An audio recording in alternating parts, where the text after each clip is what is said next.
తెలంగాణ భవన్లో ఇవాళ మహబూబాబాద్ పార్లమెంటు నియోజకవర్గ సమీక్ష జరగనుంది. మహబూబాబాద్ పార్లమెంటు పరిధిలోని ములుగు, నర్సంపేట్, డోర్నకల్, మహబూబాబాద్, ఇల్లందు, పినపాక, భద్రాచలం నియోజకవర్గ నేతలతో సమీక్ష నిర్వహించనున్నారు.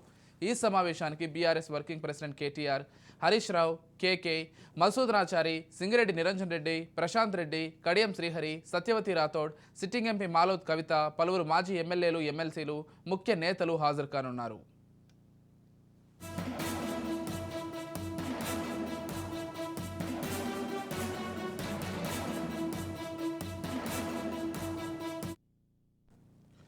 బీఆర్ఎస్ పార్టీ తరఫున మహబూబాబాద్ ఎంపీ రేసులో సిట్టింగ్ ఎంపీ మాలోద్ కవిత, సీతారాం నాయక్, శంకర్ నాయక్ టికెట్ ఆశిస్తున్నారు. మహబూబాబాద్ పార్లమెంటు నియోజకవర్గంలో కాంగ్రెస్ బీఆర్ఎస్ మధ్య ప్రధాన పోటీ జరగనుంది. ఈ నేపథ్యంలో సిట్టింగ్ స్థానాన్ని దక్కించుకునేందుకు బీఆర్ఎస్ కసరత్తు చేస్తోంది. అసెంబ్లీ ఎన్నికల్లో ఉమ్మడి వరంగల్, ఖమ్మం జిల్లా వ్యాప్తంగా కాంగ్రెస్ హవా కొనసాగడంతో ఎంపీ ఎన్నికల్లో అయినా నెట్టుకు రావడానికి బీఆర్ఎస్ పట్టుదలతో ఉంది.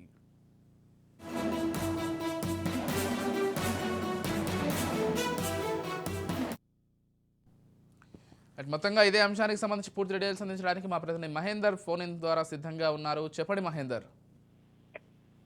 విజయ్, నేడు తెలంగాణ భవన్ లో మహబూబాబాద్ పార్లమెంట్ నియోజకవర్గ సమీక్ష సమావేశాలు జరుగుతున్నాయి. అయితే మొత్తంగా మొదటి నుంచి కూడా బీఆర్ఎస్ పార్టీ అసెంబ్లీ ఎన్నికల తర్వాత ఎంపీ ఎలక్షన్ మీద ఫోకస్ ఏదో పెట్టింది. అలాగే పార్టీ ఓటమి పైన కూడా దృష్టి సారించింది.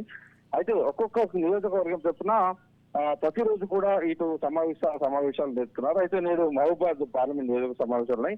మహబూబాబాద్ పార్లమెంట్ పరిధిలో ములుగు, నర్సంపేట్, డోర్నకల్, ఇటు మహబూబాబాద్, ఇల్లందు, పినపాక, భద్రాచలం నేతలతో సమీక్ష జరుపుతున్నారు.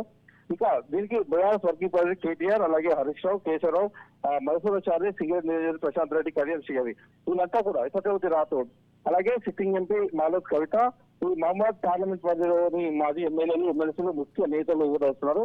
ఇటీవల జరిగిన అసెంబ్లీ ఎన్నికల్లో ఇటు మహబూబాబాద్ పార్లమెంట్ పరిధిలో 7 అసెంబ్లీ నియోజకవర్గాల్లో ఒక భద్రాచలం మాత్రమే విజయం సాధించారు. ఇక ఎస్టీ రిజర్వ్డ్ స్థానమైన ఈ పార్లమెంట్ నియోజకవర్గ పరిధిలో కేవలం నర్సంపేట్ మాత్రమే జనరల్ స్థానం ఉంది. ఇక మిగతా 6 అసెంబ్లీ నియోజకవర్గాలు ఎస్టీ రిజర్వ్ స్థానాలు ఉన్నాయి. ఇక ముఖ్యంగా కోయ, లంబాడి ప్రధాన గిరిజన తెగల మధ్య ఈ నియోజకవర్గంలో పరిధిలోకి రాజకీయ పెద్దల సాయం ఉంది చెప్పొచ్చు. 2019 లోక్సభ ఎన్నికల్లో కూడా మహబూబాబాద్ పార్లమెంట్ స్థానం నుండి బీఆర్ఎస్ అభ్యర్థిగా గెలిచిన మాలోద్ కవిత నాయక్ 2018 అసెంబ్లీ ఎన్నికల్లో మహబూబాబాద్ పార్లమెంట్ పరిధిలోని నర్సంపేట్, డోర్నకల్ స్థానాల్లో మాత్రమే బీఆర్ఎస్ గెలిచింది. మరి ములుగు, భద్రాచలం, ఇల్లందు, పినపాకలో కాంగ్రెస్ గెలిచింది. సో ఇవన్నీ కూడా సమీక్షించుకోవడానికి ముఖ్యంగా ఓటమి గల కారణాలు, నేతల సమన్వయం కోల్పోవడం, కార్యకర్తలు దూరం ఉండడం, ఇవన్నీ కూడా ఈ సమీక్షలో మాట్లాడుకుంటారు. అలాగే వచ్చే పార్లమెంట్ ఎన్నికల్లో ఎలా కొనసాగాలి, ఎవరికి అభ్యంతరాలు ఎలా ఉన్నాయి, ఏ నేతతో ఎవరికి ఇబ్బందులు ఉన్నాయి, ఏ నేత అందరితో కలిసి ఉంటారు, ఇవన్నీ కూడా ఈ మీటింగ్ లో కలుస్తారు. అయితే అందుకు మొత్తంగా కూడా పార్టీ పూర్తి స్థాయిలో కసరత్తు చేస్తుందని చెప్పొచ్చు. మహబూబాబాద్ పార్లమెంట్ కాంగ్రెస్ బీఆర్ఎస్ మధ్య ప్రధాన పోటీ ఉందని కూడా చెప్పొచ్చు విజయ్. ఇటు సిట్టింగ్ స్థానాన్ని కూడా దక్కించుకుని బీఆర్ఎస్ పెద్ద ఎత్తున కసరత్తు చేస్తుంది.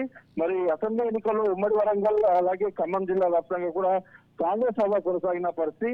సో మొత్తంగా సంక్రాంతి పండుగ తర్వాత 3 రోజుల విరామం అనంతరం ఈ సమీక్షా సమావేశాలు పార్టీ కాస్త బ్రేక్ ఇచ్చి మళ్ళీ జనవరి 3న ఆదిలాబాద్ పార్లమెంట్ నియోజకవర్గ సమావేశాలు జరిగాయో. మొత్తంగా ఈ పండుగ తర్వాత 12న రేపు భువనగిరి సమావేశాలతో పూర్తిగా కాస్త విశాఖతుంది. తర్వాత విడతలో పండుగ సంక్రాంతి తర్వాత 3/16న నల్గొండ, 15న నాగరికర్నూల్, 18న మహబూబ్నగర్, ఇటు 19న మెదక్, 20న మల్కాజ్గిరి, 21న సికింద్రాబాద్, హైదరాబాద్ సమావేశాలు జరిగినాయి. మొత్తానికి 17 నియోజకవర్గంగా పార్లమెంట్ మొత్తం పరిధిలోని మొత్తం సమీక్ష సమావేశాలు జరగడానికి పార్టీకి నిర్ణయించిందో అన్ని కూడా కొనసాగుతున్నాయి. Right, thank you Mahender Reddy.